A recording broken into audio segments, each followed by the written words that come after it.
श्री शिवाय नमस्तुभ्यम। हर हर महादेव। आज इस वीडियो में जानेंगे शिव पुराण में वर्णित मृत्यु से पहले मिलने वाले संकेतों के बारे में। धर्म ग्रंथों में भगवान भोलेनाथ को महाकाल भी कहा गया है। महाकाल का अर्थ है काल, यानी मृत्यु भी जिसके अधीन हो। भगवान शिव जन्म मृत्यु से मुक्त है। भगवान भोलेनाथ से संबंधित अनेक धर्म ग्रंथ प्रचलित हैं, लेकिन शिव पुराण उन सभी में सबसे अधिक प्रमाणित माना गया है। इस ग्रंथ में भगवान भोलेनाथ से संबंधित अनेक रहस्यमयी बातें बताई गई है। इसके अलावा इस ग्रंथ में ऐसी अनेक बातें भी लिखी है जो आमजन नहीं जानते। शिव पुराण में भगवान शिव ने माता पार्वती को मृत्यु के संबंध में कुछ विशेष संकेत बताए हैं। इन संकेतों को समझकर ये जाना जा सकता है कि किस व्यक्ति की मौत कितने समय में हो सकती है। तो चलिए इन संकेतों के बारे में विस्तार से जानते हैं। शिव पुराण के अनुसार जिस मनुष्य को ग्रहों के दर्शन होने पर भी दिशाओं का ज्ञान ना हो, मन में बेचैनी छाई रहे, तो उस मनुष्य की मृत्यु 6 महीने में हो जाती है। जिस व्यक्ति को अचानक नीली मक्खियां आकर घेर ले, उसकी आयु 1 महीना ही शेष जाननी चाहिए। शिव पुराण में भगवान शिव ने बताया है कि जिस मनुष्य के सिर पर गिद्ध, कौवा अर्थात कबूतर आकर बैठ जाए, वो 1 महीने के भीतर ही मर जाता है। ऐसा शिव पुराण में बताया गया है। यदि अचानक किसी व्यक्ति का शरीर सफ़ेद या पीला पड़ जाए और लाल निशान दिखाई दे, तो समझना चाहिए कि उस मनुष्य की मृत्यु 6 महीने के भीतर हो जाएगी। जिस मनुष्य का मुंह, कान, आँख और जीभ ठीक से काम ना करे, शिव पुराण के अनुसार उसकी मृत्यु 6 महीने के भीतर हो जाएगी, ये समझना चाहिए। जिस मनुष्य को चंद्रमा व सूर्य के आसपास का चमकीला घेरा काला या लाल दिखाई दे, तो उस मनुष्य की मृत्यु 15 दिन के अंदर हो जाती है। अरुंधति तारा व चंद्रमा जिसे ना दिखाई दे अथवा जिसे अन्य तारे भी ठीक से ना दिखाई दे, ऐसे मनुष्य की मृत्यु 1 महीने के भीतर हो जाती है। त्रिदोष अर्थात वात, पित्त, कफ में जिसकी नाक बहने लगे, उसका जीवन 15 दिन से अधिक नहीं चलता।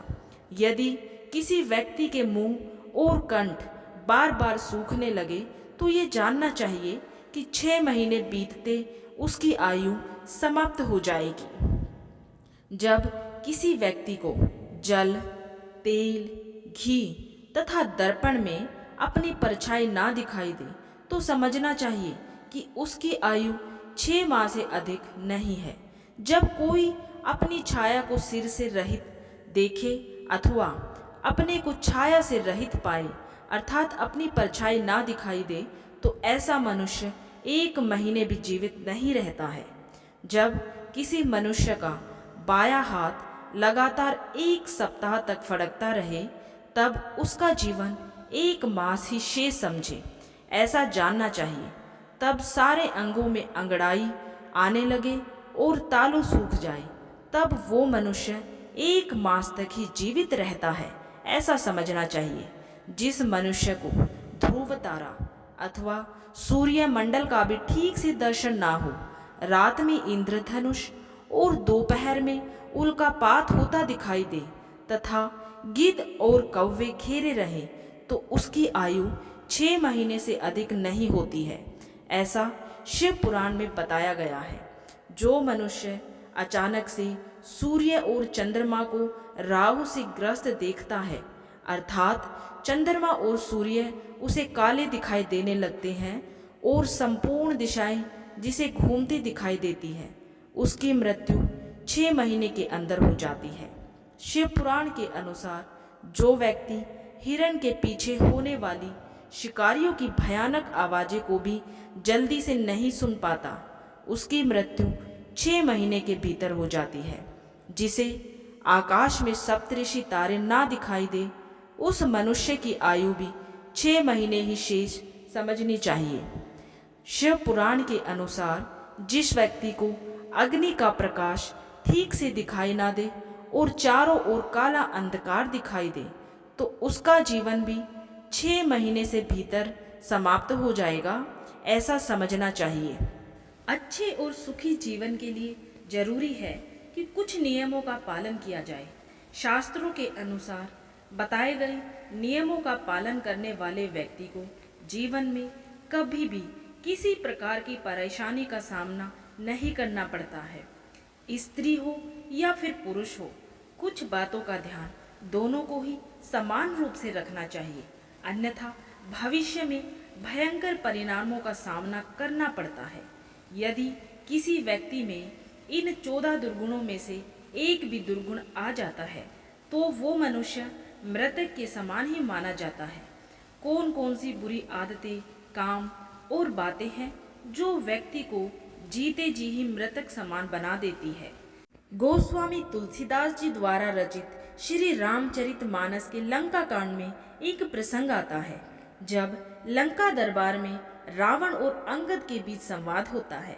इस संवाद में अंगद ने रावण को बताया है कि कौन कौन से 14 दुर्गुण या ऐसी बातें आने पर व्यक्ति जीते जी ही मृतक के समान हो जाता है। चलिए इनके बारे में जानते हैं। कामवश, जो व्यक्ति अत्यंत भोगी हो, काम वासना में लिप्त रहता हो, जो संसार के भोगों में उलझा हुआ हो, वो व्यक्ति मृतक के समान ही है। जिसके मन की इच्छाएं कभी खत्म नहीं होती हो और जो प्राणी सिर्फ अपनी इच्छाओं के अधीन होकर ही जीता है, वो प्राणी मृतक के समान है।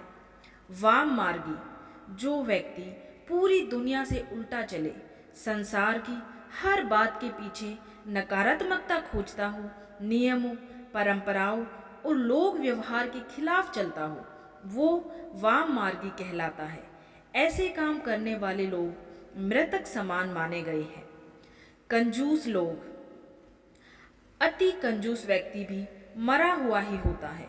जो व्यक्ति धर्म के कार्य करने में, आर्थिक रूप से किसी प्रकार कल्याण कार्य में हिस्सा लेने में हिचकता हो, दान करने से बचता हो, ऐसा आदमी भी मृतक के समान ही माना जाता है। अति दरिद्र, जो व्यक्ति, गरीबी सबसे बड़ा श्राप है। जो व्यक्ति धन, आत्मविश्वास, सम्मान और साहस से हीन हो, वो भी मृत ही है। अत्यंत दरिद्र भी मरा हुआ ही माना जाता है। दरिद्र व्यक्ति को दुत्कारना नहीं चाहिए, क्योंकि वो पहले से ही मरा हुआ होता है, बल्कि गरीब लोगों की मदद करनी चाहिए। नंबर 5, विमूढ़, अत्यंत मूढ़ यानी कि मूर्ख व्यक्ति भी मरा हुआ ही होता है। जिसके पास विवेक, बुद्धि नहीं हो, जो खुद निर्णय ना ले सके, हर काम को समझने या निर्णय लेने के लिए किसी अन्य पर आश्रित हो, ऐसा व्यक्ति भी जीवित होते हुए भी मृतक के समान ही माना गया है। अजसी, जिस व्यक्ति को संसार में बदनामी मिली हुई है, वो भी मरा हुआ ही है। जो घर, परिवार, कुटुंब, समाज, नगर या राष्ट्र किसी भी इकाई में सम्मान नहीं पाता है, वह व्यक्ति मृतक समान ही होता है। सदा रोगवश, जो व्यक्ति निरंतर रोगी रहता है, वह भी मरा हुआ ही माना गया है। स्वस्थ शरीर के अभाव में मन विचलित रहता है, नकारात्मकता हावी हो जाती है, व्यक्ति मुक्ति की कामना में लग जाता है। जीवित होते हुए भी रोगी व्यक्ति स्वास्थ्य जीवन के आनंद से वंचित रह जाता है।